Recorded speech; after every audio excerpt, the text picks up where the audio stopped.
Good morning. Welcome to Breakfast with Roger Johnson and Nina Warhurst. Good morning. Our headlines today are being imposed in Bolton in Greater Manchester because of a rising number of cases. The infection rate is now the highest in England. The increase is being driven by a spike among younger people. Our reporter Simon Jones has this report.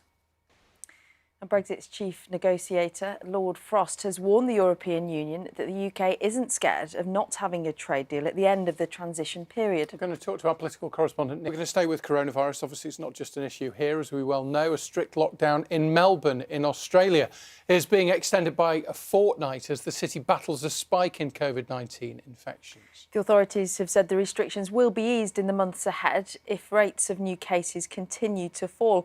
Let's be From serious matters to something a little more light-hearted. If you're feeling a little sluggish this morning, you could be excused at this time in the morning, it has to be said. Here's a way to make you feel a little more alert. Oh, wow.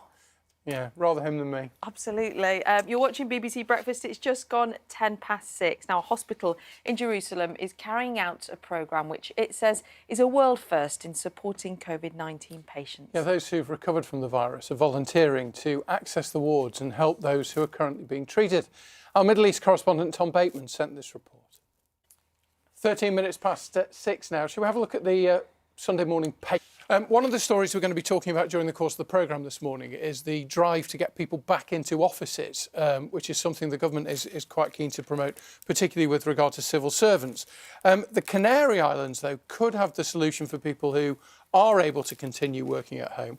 They've launched a campaign to try and get people to log on and chill out. Oh, lovely. Although the government would argue, the government report from last week argues that we miss out on a lot, that kind of cross-pollination of ideas and creativity, and we'll be talking to Bob Kerslake, former head of the civil service, about that a little bit later. You learn as well, isn't it? Start of your career, you learn from people that you work in the office with. Yeah. They pick you up on things you do wrong, and happened a lot in my case. But then writing your headlines from by a pool, Roger, would be nice, That'd wouldn't be it? good, wouldn't it?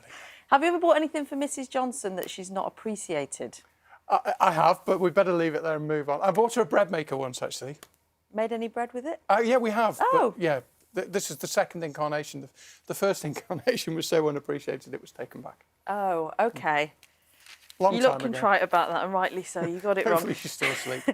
So have a look at this. A husband told by his wife... Just one final one. This is a picture story, really. It's got the headline, it's in The Sun on Sunday. Red hot silly peppers. Some of the faces that you see in your... There we go.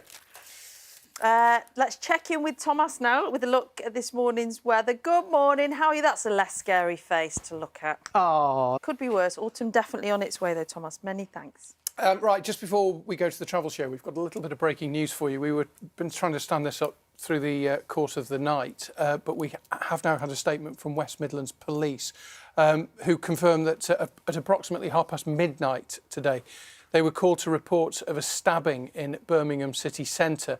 Police say they attended immediately along with colleagues from the ambulance service. However, after that, a number of other stabbings were reported in the area shortly afterwards. And they've added they know there are a number of injured people, but at the moment not in a position to say how many or how serious.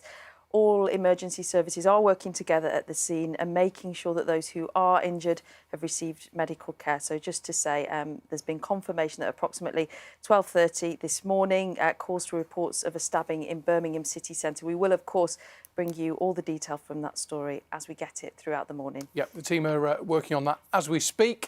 In the meantime, it's time for this week's travel show. Hello, welcome to Breakfast with Roger Johnson and Nina Warhurst. Hello, good morning. Here's a summary of today's main stories from BBC News. And West Midlands Police has declared a major incident after reports of a stabbing in Birmingham city centre overnight.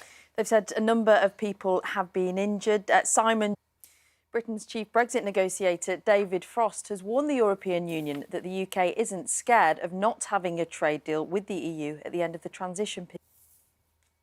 Donald Trump has angrily denied that he called fallen American soldiers losers as anger grows in the United States over the alleged comments. Yes, those allegations, which were first published in The Atlantic magazine, have been described by Joe Biden, President Trump's rival in November's election, as disgusting. President Trump criticised the journalist who broke the story, the Washington bureau chief for The Guardian newspaper. Time for sport now with Kat. Good morning to you. So much anticipation over England's resumption last night. Did it deliver? So fast. Thank you, Kat. Right, at 6:44, if you're just joining us, we're just going to bring you up to date with the breaking news this morning.